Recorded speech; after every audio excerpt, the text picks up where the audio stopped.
Hey, so today I'm doing a book review. I've been wanting to do this video for a while, but I was just trying to finish this one book before I got started. And I finally finished it today, so I was like, I'm doing the video. I'm doing it. No one's stopping me.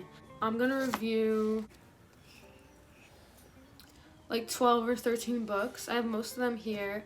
Some of them I don't have with me right now. Either someone's borrowing it or I don't know where it is. But most of them I have right with me physically. I've all read this recently, like meaning within this past like 6 months to a year. Hey, come here. Someone came to say hi. Hey, say hi. So I'm going to review it. I'm going to give it like a 10 out of 10 rating, and then I'm going to just like give a brief summary type of thing, like without spoiling it. I don't know how good I'm gonna be at that, but yeah, let's get into it. Okay, I have cat hair on my mouth, but I'm gonna split it by genre, I think. So let me just make piles really quick. First and foremost, let's just appreciate this. I thrifted like 2 days ago. I made 3 piles. Some of them kind of cross over. I'm not sure how to classify them, but I made a YA, young adult. Then I made like a plot-based section. I'm not sure like what it would fall under. Then I made like a self-help / philosophical type of thing. I think I'm gonna start off with the YA just to get it over with, because I haven't read these in a while. These are the books that I read a while ago because I haven't read YA recently, so I'm not sure like how good my memory is going to be on them. But so this was They Both Die at the End. This I got from Book Talk. You know, all the TikTokers who are into books, they post all the famous books that they all love, and this one was so hyped, and I was like, okay, I need to read it then, you know, whatever. But it didn't live up to its hype at all. I felt like the writing was very, very elementary. It didn't captivate me at all. The story itself was interesting, but I felt that it wasn't written well. This would definitely be a good book for someone who's just starting out reading. If you're intimidated by certain types of dialect or anything, this was really easy to grasp and understand. You know, you don't need to read a page over again or anything like that. So in that case, it was good. I went through it really fast, and this was just about these people who get notified when it's their death day, and it's these 2 people who, it's both their death day, and they basically find each other and want to spend the last day together. And from then on until they die, that's basically the book. I would rate this a 6 out of 10, honestly. It could have been good, but I was let down by the writing. This is We Were Liars. Oh my god, the hype on this book as well on Book Talk was insane.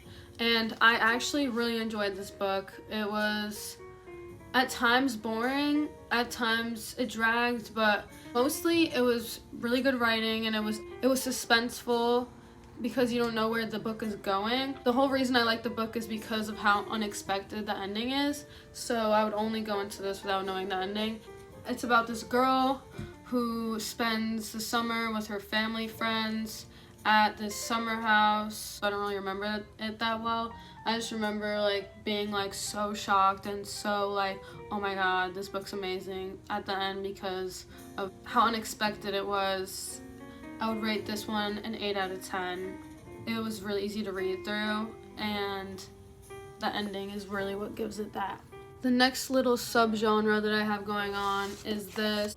It's written by the people themselves who are telling a story about their own life. And all 3 of these books have a common theme, which is how they got through tough times in their life and all the adversities that they went through, how they found hope and how they kept moving on.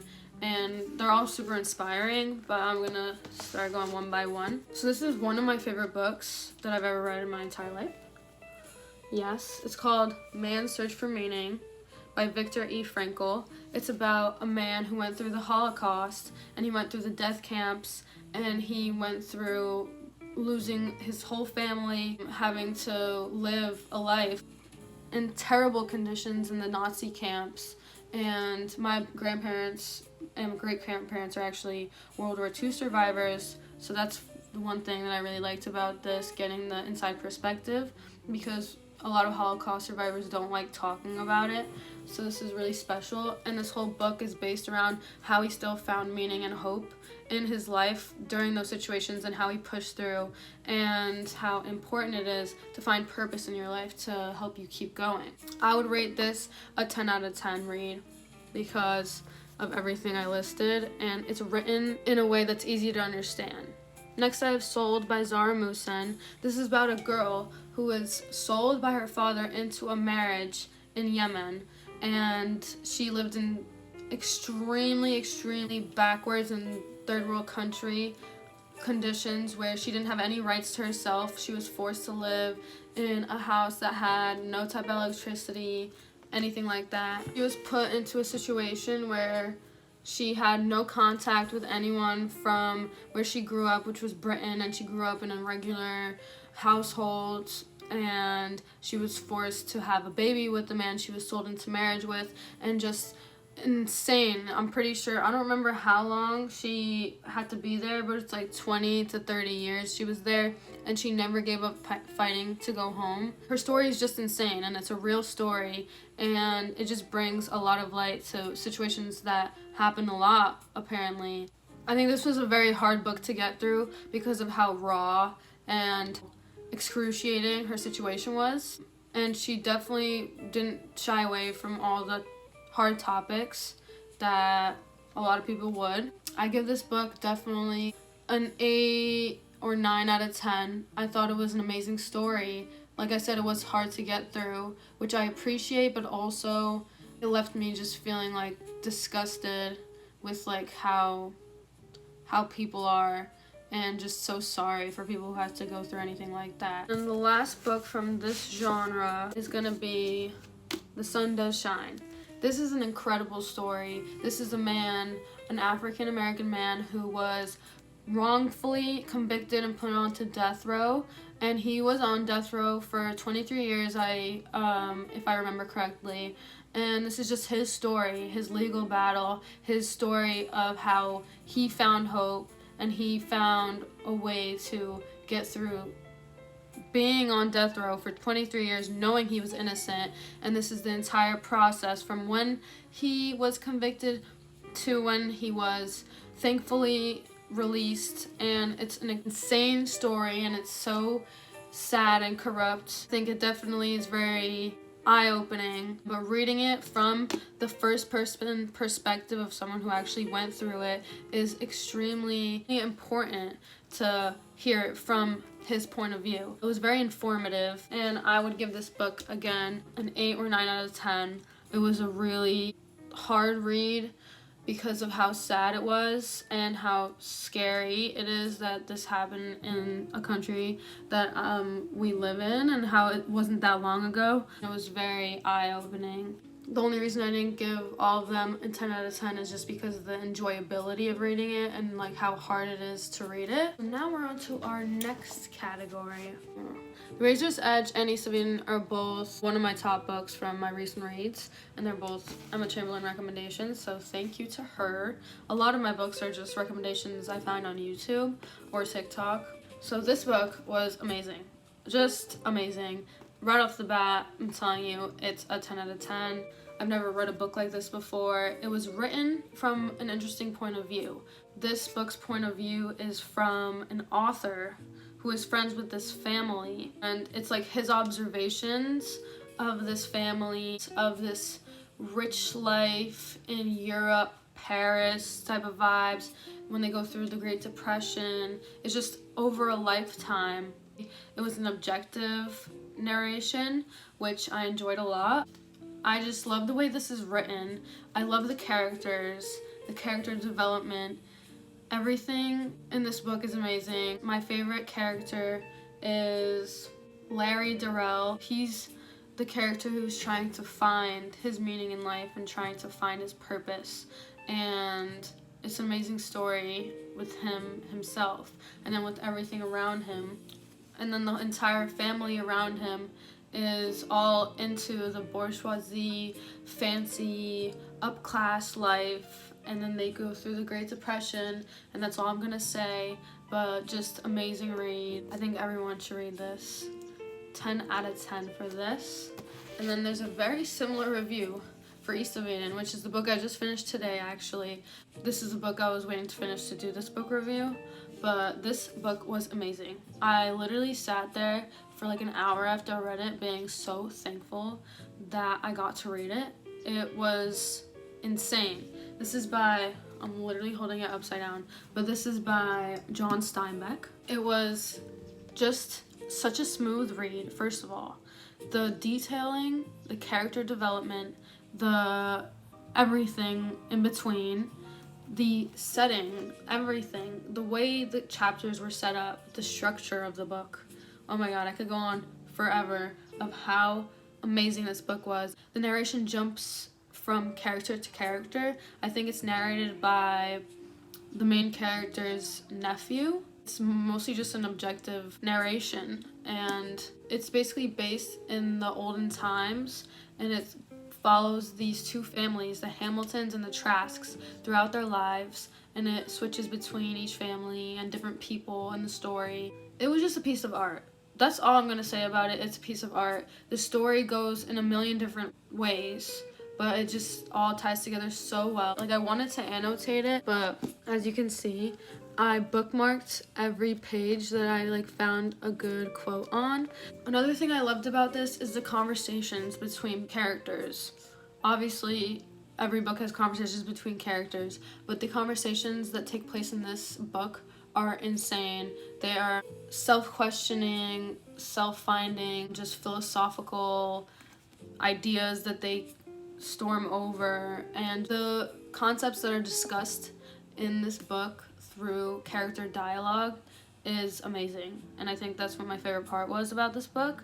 The plot is captivating. 10 out of 10, 10 out of 10. I don't know how to say it more. Read this, please.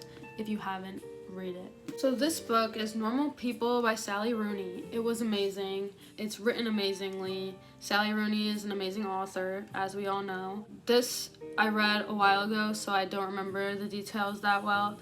I just do remember that it was kind of like a love story, but over time, from when they were little kids till middle-aged, and it was just their on-again, off-again type of trying to figure themselves out and figure their lives out while still always finding each other and always coming back to each other.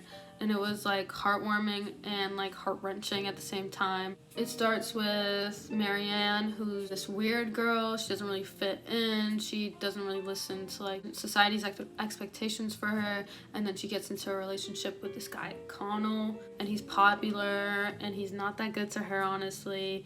But they have this weird relationship, and it just over time goes through that, and it's just very detailed and very beautifully written. So I would give this an 8 or 9 out of 10. I think an 8 out of 10 just because it's not that memorable to me, but it was amazing when I read it. And then I have 1984 by George Orwell.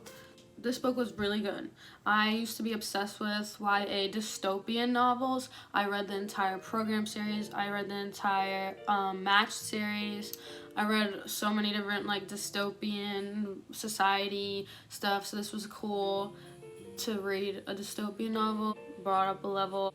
It's basically this guy who lives in this state that's overly watched, and everybody's watching your every move. But I think a lot of people read this in school. I read Brave New World also. It's a very similar type of idea, but it's very different at the same time when it comes to the plot and the material and just the storyline. This is definitely worth a read. It's kind of scary when you think about how it applies to our own society. Another book that would fit into this genre would be The Book Thief. That's the fattest book I read this year. It was very intimidating for me to start it, but it was an amazing read. It was about a girl. She's German, but it's in the time of the World War II, where all the Nazis started coming to be, and her family hides a Jew in their basement to hide him from being captured.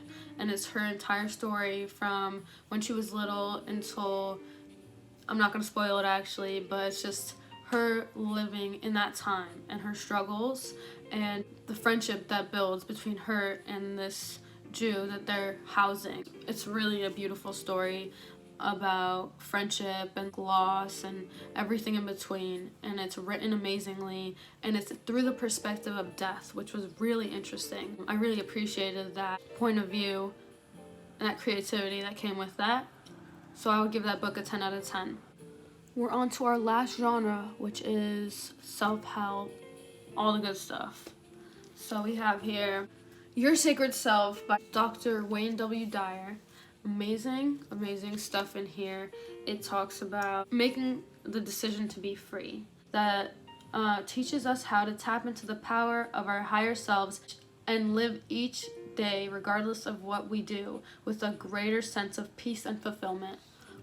I'm gonna be honest, I didn't finish this yet because I tend to feel like self-help books, in a sense, kind of get repetitive, but I still love to read them when I have time. Obviously, it's harder to finish than plot-based books because in a plot-based book, you're following a story and it's more captivating. And with self-help, I tend to finish books better when I listen to them, so that's why I just haven't gone through this one yet. But I think I'm like more than halfway through it. This has some amazing advice and just amazing insights on how you can live your life and open yourself up to being free. I give this book a 9 out of 10. I think the writing could be a tiny bit better, but at the end of the day, I feel like a lot of self-help books follow the same kind of writing style. It goes through some very complex ideas, but it's written in a way that makes it easy to understand and grasp, which I can appreciate, and I think this is a very mind-opening book. And then we have What to Say When You Talk to Yourself. This book is by Shad, Helmstetter, PhD. I don't know.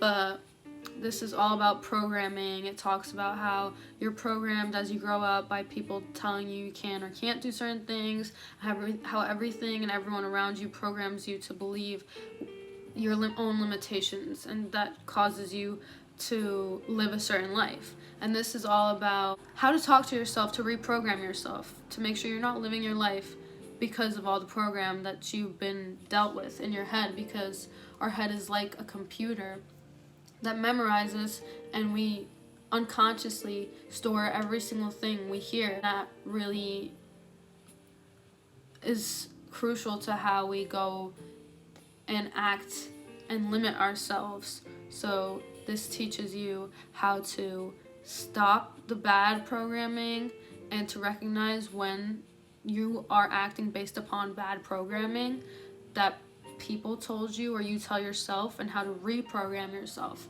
And this was an amazing book. I would give this a 10 out of 10. I loved this read. Again, they made it easy and simple to read and very informative. I loved it. This is another 10 out of 10 book. I highlighted out of this book. Oh my god. This book is Notes to Yourself by Hugh Prather.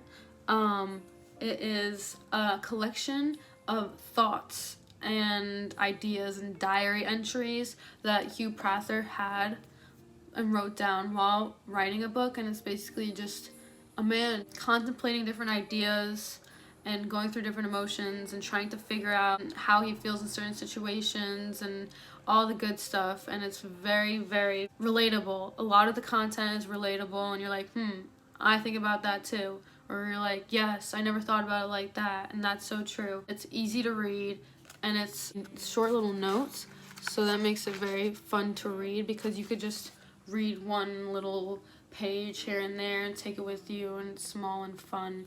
And I'm very thankful to have picked this up. All 3 of these I picked up from the thrift store near my house. Bless them. That's all I'm gonna say, because they be blessing me with some good books. 10 out of 10. Then I have 2 books that I listened to on Audible. I listened to Rich Dad, Poor Dad. I loved the way the book was set up. It was so interesting. And most books that are like informative are very like thing after thing after thing, and like a little bit of stories in between, but this book was more captivating than most self-help books or like money learning books. So I really appreciated that aspect, and I think that book came with a lot of good advice and knowledge. I definitely give that book a 9 out of 10. I also listened to The Psychology of Money which was an amazing book. It really just goes over how the mind makes such an impact on how you're going to handle your money and how money's going to come to you. It's very mind expansive on how your mindset should be towards money, and it makes you recognize how you view money now and how much of an impact that makes on the way you handle your money. And I found it to be a very, very helpful book in just recognizing where you can improve with your ideas and concepts of money. And it also is written really well. It was just a good read. I would give that one a 10 out of 10 for sure. That's just a good topic to be knowledgeable on, how your mind plays the biggest role in money making. So I think that was actually 15 books that I went over in total. Sometimes I read a couple books ongoing, like nonstop, but then I get into reading slumps sometimes.